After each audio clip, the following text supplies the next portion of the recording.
के कुछ जनप्रतिनिधि ने कसम खा लिया है उसको कोई विकास नहीं होने देना, एक धेले का काम नहीं होने देना। पोड़ैया हाट मैं बड़े चिल्लाकर इस बात को कह सकता हूं कि मैं पोड़ैया हाट का सांसद हूं, लेकिन पिछले 4 साल में यदि 4 टर्म में 16 साल में यदि मैं किसी एक विधानसभा का सबसे कम विकास कर पाया तो वो पोड़ैया हाट विधानसभा। उसके पीछे रीजन है कि वहां के विधायक को विकास से कोई मतलब नहीं है, केवल कमीशनखोरी से मतलब है। इसीलिए अडानी का पावर प्लांट लगाने के लिए उस आदमी को जब तक जेल में बंद नहीं कर दिया तब तक अडानी पावर प्लांट नहीं आया, ये सीमेंट प्लांट नहीं आएगा।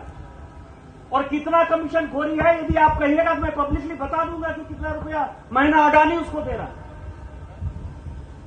और उसके झांसे में पड़कर आप लोग पैरडी का काम रोक रहे,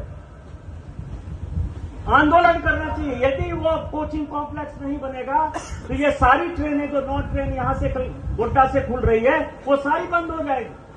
उसकी साफ सफाई चाहिए और साफ सफाई के लिए कोचिंग कॉम्प्लेक्स चाहिए।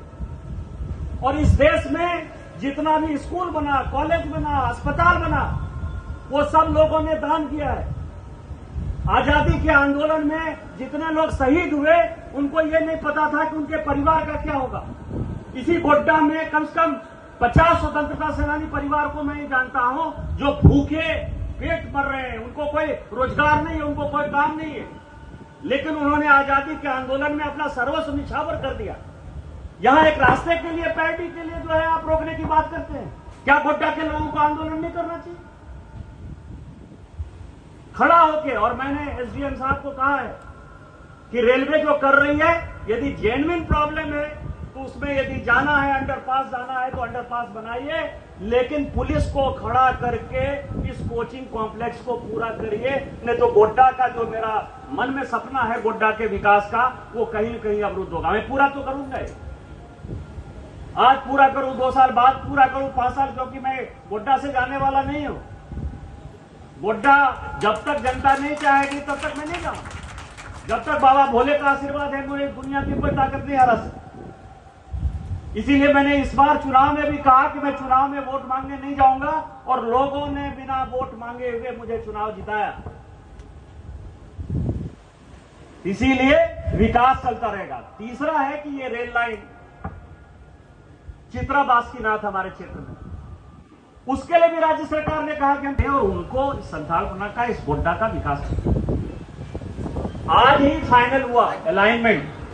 आप लोगों के लिए एक और खुशखबरी दे रहा, रक्सौल से हल्दिया 8 लेन का अलाइनमेंट जो बंगाल को जोड़ेगी सीधा नेपाल से, उसको कल ही केंद्र सरकार ने फैसला किया कि 40,000 करोड़ से हम बनाएंगे। और वो जब चलेगी रक्सौल से तो रक्सौल होते हुए वो मेरे देवघर में आएगी।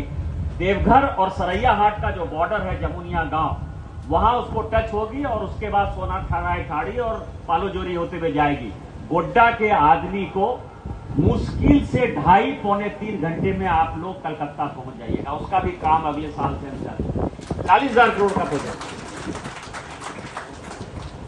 3 ट्रेन और भी यहां से खुलेगी, इसी साल खुलेगी। एक ट्रेन का नाम है वंदे भारत एक्सप्रेस जो यहां से रांची जाएगी। दूसरा ट्रेन का नाम है पूना गोड्डा एक्सप्रेस और तीसरे ट्रेन का नाम है बेंगलोर गोवा एक्सप्रेस। यहां से गोवा जाना होगा, गोवा जाइए, यहां से बेंगलोर जाना है, बेंगलोर जाइए। और इसीलिए नहीं कि यहां से लोग मजदूर विस्थापन पलायन करेंगे। अभी डीआरएम साहब बता रहे थे, मैं भी देखते रहता हूं कि सर 4 साल पहले जो है गूगल पर हम देख रहे थे गोड्डा ऐसे दिखाई दे रहा था, आज ऐसे दिखाई दे रहा है। और 4 साल के बाद गोड्डा जो है मुकाबला करेगा कि देवघर, हम ही कहेंगे कि देवघर मेरा सबसे बड़ा शहर है कि गोड्डा मेरा बड़ा शहर है। और जितना काम यहां हुआ, ये अभी मैं बता रहा था इनको, डीआरएम साहब को, कि पहले हम पोड़ैया हाट से यदि ये स्टेशन आना होता तो कम से कम 40 मिनट लगता। आज हम जो है 10 से 15 मिनट में हड़बड़ाते हुए आ गए, एकदम आराम से गाड़ी चलाते, पता ही नहीं चला कि हम गोड्डा रेलवे स्टेशन आ गए। राजेश झा जी ने कहा कि भैया यहाँ आवे छे लोग, दिव्यांग आवे छे, महिला आवे छे, बच्चा आवे छे, यहाँ एस्केलेटर ने इतना ऊंचा छे, ये सामने बैठे हुए। हमने कहा लग जाएगा, देखिए लग गया। इधर बन रहा है लिफ्ट, अभी डीआरएम साहब बता रहे थे कि जो सेकेंड फेज है इसका, उसमें गोड्डा रेलवे स्टेशन केवल इस तरफ नहीं, अब गोड्डा रेलवे स्टेशन उस तरफ भी होगा। सेकेंड एंट्री जो है गोड्डा स्टेशन का होगा। ये सारा विकास किस लिए हो रहा है?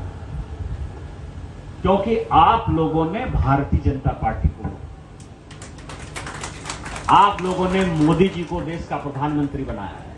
और मोदी जी को प्रधानमंत्री बनाने के लिए जो लोग हमेशा चिंतित रहते हैं, मैंने हमेशा कहा कि निशिकांत दुबे से परेशानी हो सकती है, लेकिन आप लोगों को यदि लगता था 400 पार में कि 399 हो जाएगा तो क्या दिक्कत है, उस 399 ने मोदी जी को 241 पर ला दिया। इतना विकास करने के बाद कोई 241 पर आता है? आप लोग उस व्यक्ति के ऊपर भरोसा करिए।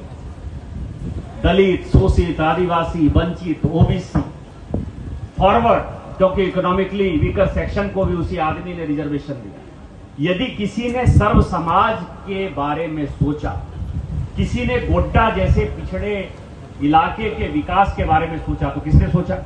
मोदी जी ने सोचा। और माननीय अश्विनी वैष्णव जी ने, जो अभी आपने देखा कि 7,000 करोड़ रुपया इस बजट में रेलवे ने दिया, 457 करोड़ रुपया था 2014 तक। आज